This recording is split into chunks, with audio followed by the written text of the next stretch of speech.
Hello, welcome to our next lesson in Chapter 3. What we're going to first start talking about today are empirical premises. So we're going to talk about different kinds of premises for arguments. One kind of premise is an empirical premise. So we have here an empirical statement, and that is a statement that reports what people observe from their senses. So we're talking here about empirical evidence. And empirical evidence is evidence that comes from or it can be observed through one's senses. That can be, for example, through your eyes or through your taste or any of your five senses.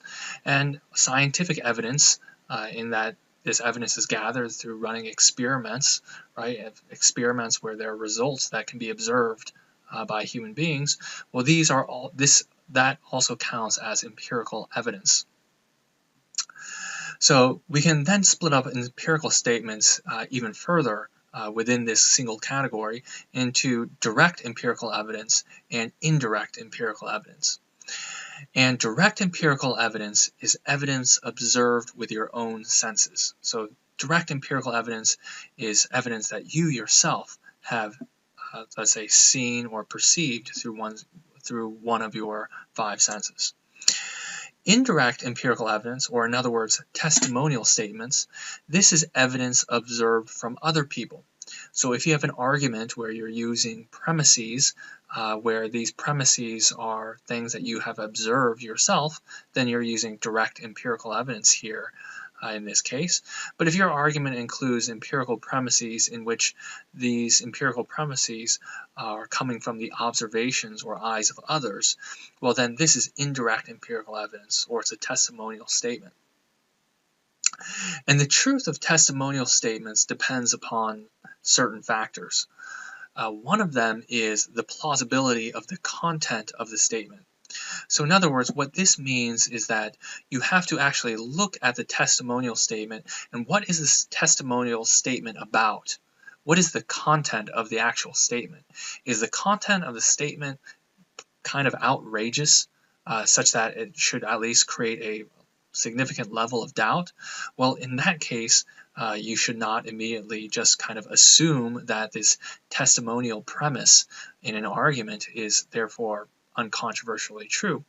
For example, if you have a testimonial statement where someone says, I saw, Jack in his room, and then all of a sudden he sprouted wings coming out of his back in 5 seconds, and then he flew through the window using his wings, that's pretty outrageous. So the content of those testimonial statements is pretty out there, and that should lead towards doubt, right? At least further evidence gathering to see whether or not this can actually be backed up by enough evidence. Right? Perhaps you need further witness testimony, etc.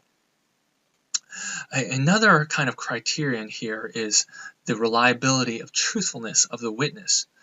When you have a witness who's providing empirical evidence that's something that they observed, where that can then be used in constructing an argument, maybe it might be testimonial statement from someone who witnessed a crime and this person is on the stand in a trial. Well, when testing to see whether or not their observations are true or can be used as evidence for the conclusion as far as whether or not someone is guilty or not, the reliability of truthfulness of the witness is a relevant factor. How reliably are they truthful? Are they liars? Are they been known to lie and fib? Is it a boy who cried wolf, for example? Is it a boy who cries wolf all the time, where they're just lying and saying that there's a wolf, coming to attack the sheep or what have you, but there really isn't? Well, if they do not satisfy this criterion and they're not reliable in terms of truthfulness, well then their statement about the testimonial statement about what they observed can then be put in doubt and cannot be taken to be uncontroversially true. All right, other kinds of premises you can have are definitional statements, and these are taken to be kind of non-empirical. And what definitional statements are reports about how a word is used. In other words, a definitional statement is providing a definition of a term. To give you some examples of definitional statements, you can have something like this. A bachelor is an unmarried male.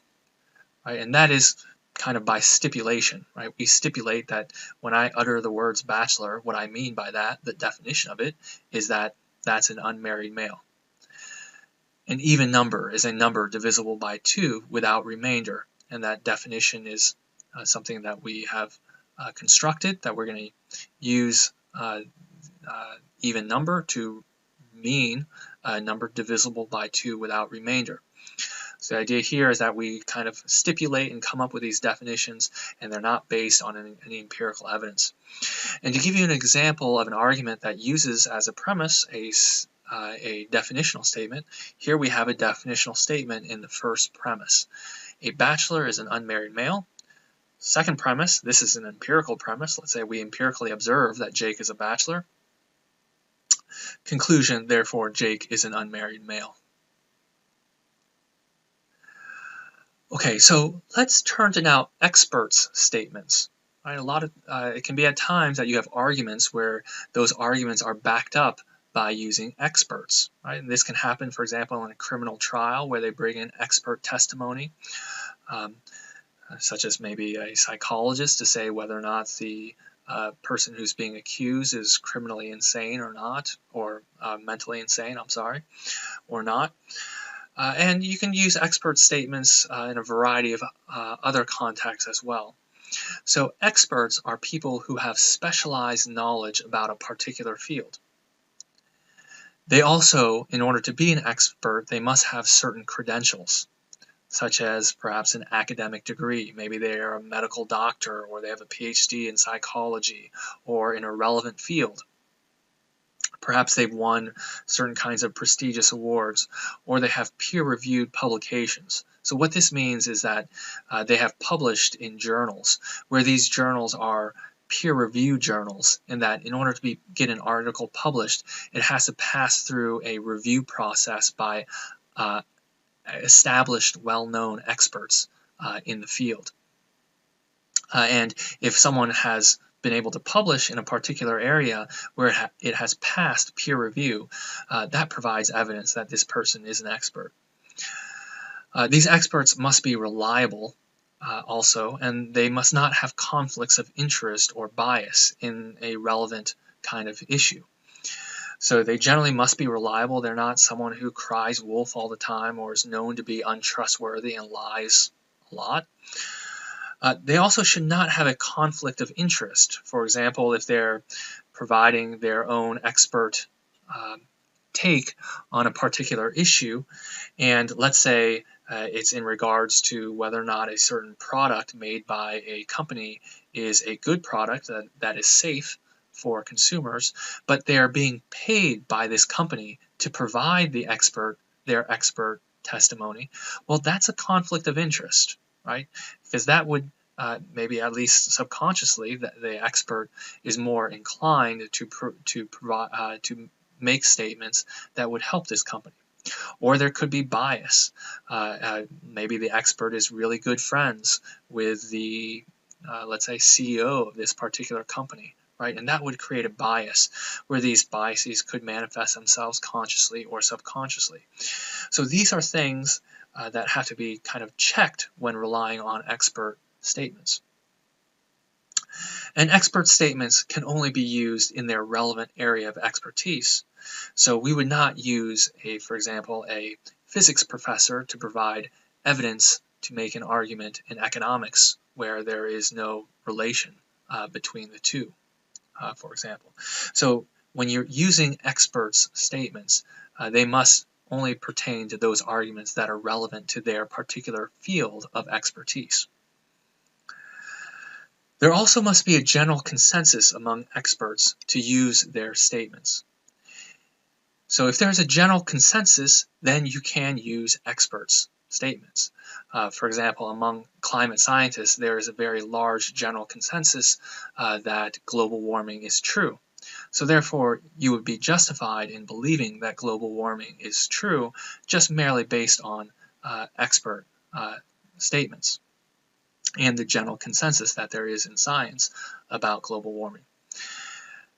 However, if there is no general consensus, and let's say it's a contentious issue and you have a lot of experts on one side of the debate and a lot of experts on the other, well then expert statements and testimony is not sufficient. Right? You have to actually maybe look into the details of the arguments that are being presented itself in order to try to reach a conclusion on the particular issue. For example, if you let's say you have someone who is very sick, let's say they have cancer, and they go to their particular doctor and their doctor says, I think you should do this particular treatment. Let's say call it treatment A. However, this is controversial amongst cancer doctors in the relevant area, where let's say half of the cancer doctors think that patients, their best chance for being cured is to take route A, but the other half of the experts, doctors, they say you should take route B. Well, in this case, you cannot rely on expert statements in order to claim that therefore I should take route A for my illness. That would not be justified because it's very contentious amongst experts as far as what route you should take in your medical treatment. So once again, these are a variety of different kinds of criteria that kind of have to be checked off in order to rely on experts' statements. Let's talk about the internet and using data or premises that have been garnered from the internet and some things to look out for. So I'm sure, as you know, evidence from the internet must come from reliable sites and sources. There can be some sites that are known to be unreliable or perhaps biased, some sources who are known to be unreliable.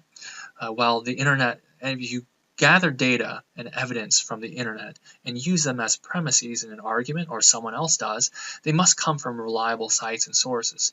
If not, then those premises, it's highly questionable whether or not those premises pass the true premises test.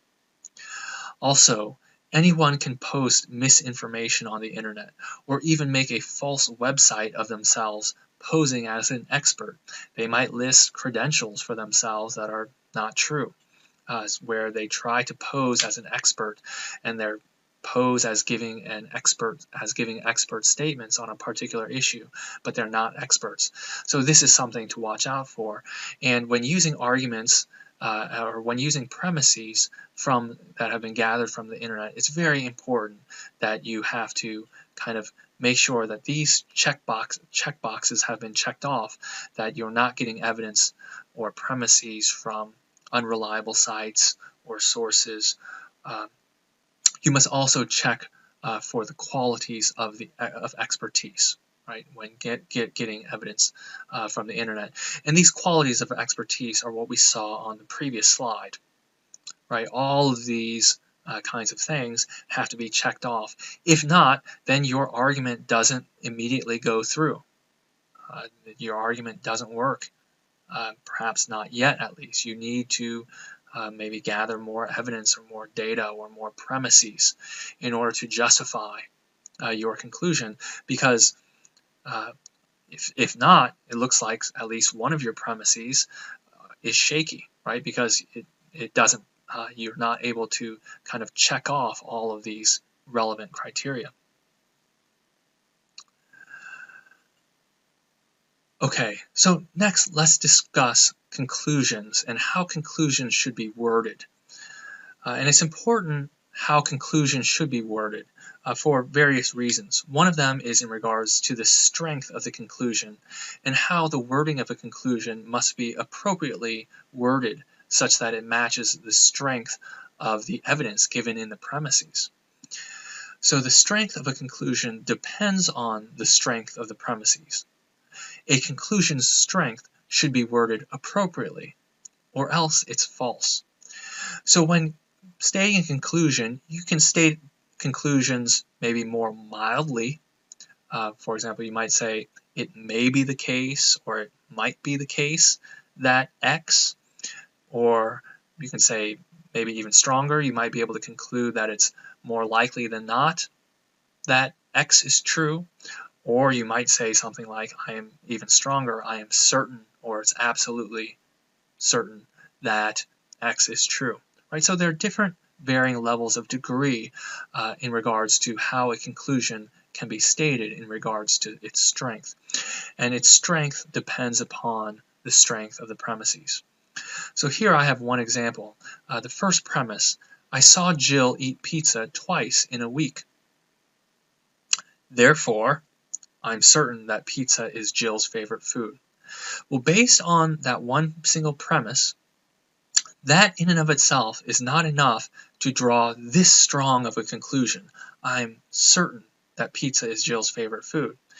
Could be the case that Jill ate pizza twice in that week, but it's not her favorite food. Maybe her favorite food is something else, like maybe ice cream, and she ate ice cream 3 times that week, for example. Excuse me.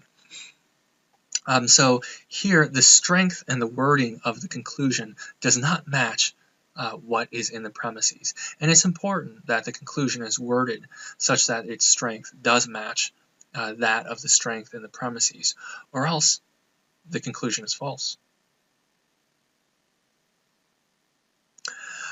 Okay, so let's look at the scope of the conclusions. The scope refers to the percentage of a group in a conclusion that's claimed to have a particular feature. So the scope of a conclusion is in regards to its breadth. How broad is the conclusion? The broader the scope of a conclusion, the better the argument in support of that conclusion needs to be.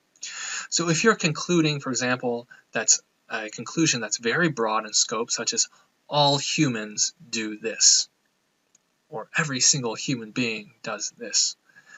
Well, that's going to have to take a very broad and a lot of premises, not necessarily a lot of premises, but very strong premises in order to reach a conclusion that is that broad in scope. If your scope is something like most people do this, or many people do this, well then your premises don't have to be as themselves as broad and as pervasive or widespread in scope to match that conclusion, as compared to if your conclusion was that every human being does this. And even weaker, if you have a conclusion that some people do this, then your premises can be even weaker as compared to the previous case. So here's one example of an argument. The first premise, many people like this movie. Therefore, conclusion, everyone has seen this movie. So just based on the fact that many people like this movie, even if that's true, from that premise alone, you cannot conclude that everyone has seen this same movie, right? Everyone is every single human being, right? That's here on Earth, and that they have seen this movie. And that is too broad. That is not justified by P1 in and of itself, that many people like this movie. You could conclude that therefore many people have seen this movie, right? That's likely the case. But the way it's stated here, the conclusion is just too broad. Okay, so now here are some exercises. Here is the supposed expert's statement to be trusted. So could you use the given experts in these examples, their statements, in a possible argument? So let's say we have one situation here, a columnist for the Wall Street Journal without any degree or peer-reviewed publications in economics claims that the economy will enter a Great Depression next year. So this in itself cannot be wholly trusted. Now, perhaps you might be able to look into the details of their argument itself and then draw a conclusion from that maybe it is trusted. But just trying to rely on an expert's statements just by itself and then trying to draw some further conclusion by using it as a premise, that itself would not be justified. There are people who are columnists in newspapers and magazines and journals where some of them do not have a relevant degree or the relevant publications or awards, etc. And they could be writing very shoddy material because they don't have the education or the training in that particular area. So it would be important to look deeper into the person who's doing the writing, right? Look into their background before using any of their statements as expert testimony or as an expert statement. Let's look at the second case. 90% of medical doctors believe that chemotherapy is the best method of treatment for a particular type of cancer. So let's say that this is true, that 90% of medical doctors, they believe this.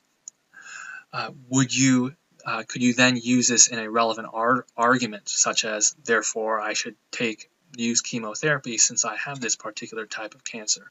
Well, in that kind of argument, you would be justified in using this particular expert statements as a premise, given the general consensus amongst medical doctors, right? Medical doctors are those who have an MD, a degree in medicine.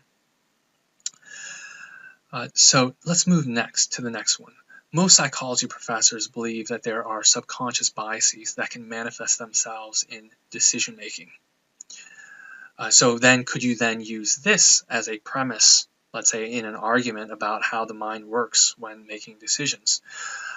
Here you can use these expert statements because we are dealing here with psychology professors where they have the relevant graduate degrees for the large majority of the cases.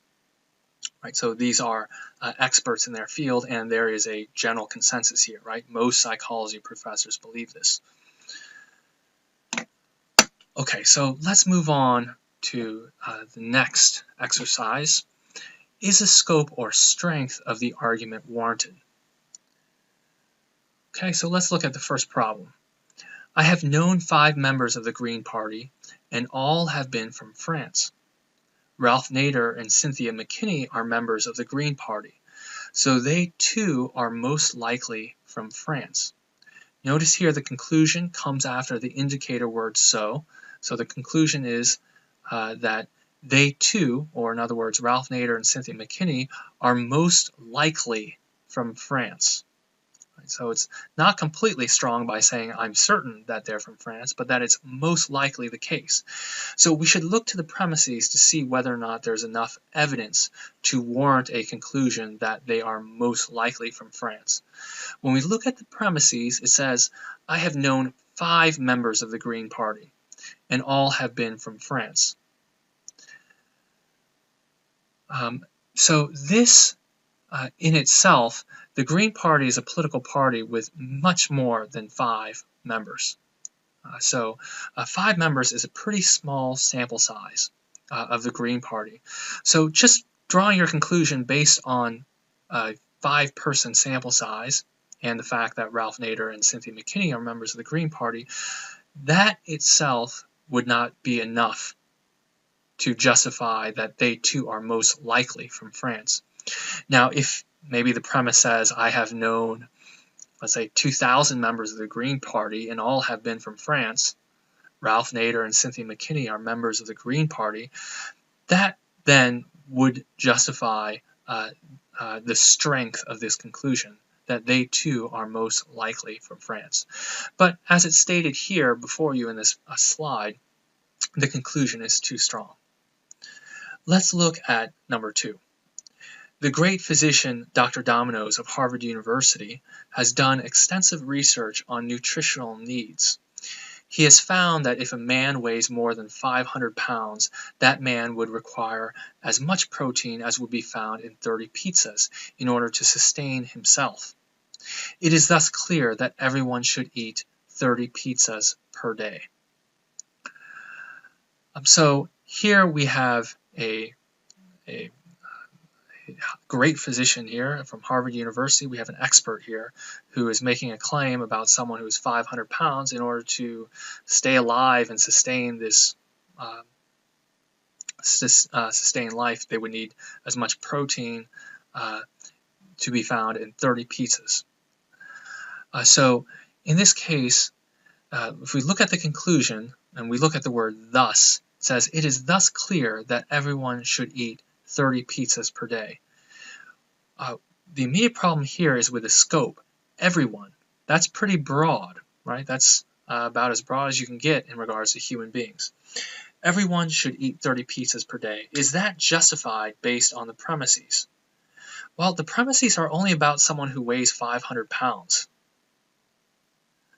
So that in itself does not warrant such a broad claim that everyone should eat 30 pizzas per day. So this has a problem with the scope. The scope is much too broad in light of the premises. Okay, and with that, that ends the lesson for today, and I will see you for the next lesson.